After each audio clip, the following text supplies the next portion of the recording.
published that you did not like? Oh, that's a good question. I've never not liked a book that was published, but I've written a couple of books that didn't get published, and now I don't really like them, and I see why they didn't get published.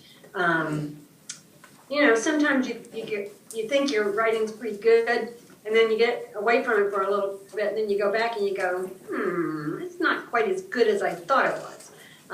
That happens to everybody once in a while. Okay, thank you. So boys and girls, remember when I told you to sleep on your writing? Oh, yeah. Right? I said, work on it, Good one. leave it for a day or two, and come back. Because when you come back to it fresh, you can see what's good and what's not. Right? Go ahead, Olivia. That's right. What causes writer's block and how do you get over it? Say it one more time. What causes writer's block and how do you get over it? Okay. Well, I don't know what causes it. Just happens. How do you get over it? That's a good question.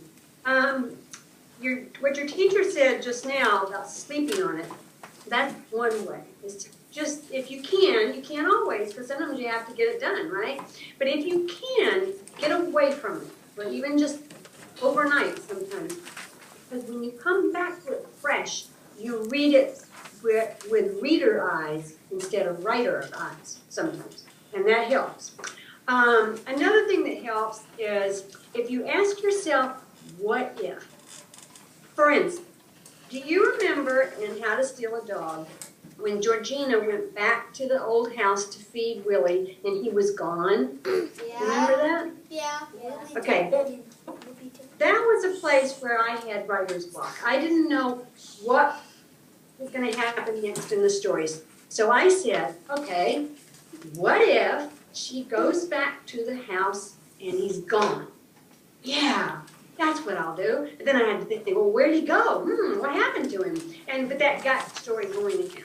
So if you ask yourself, what if my teacher turns into space alien? So that's a good way. So that's two. And reading. Reading helps writer's block.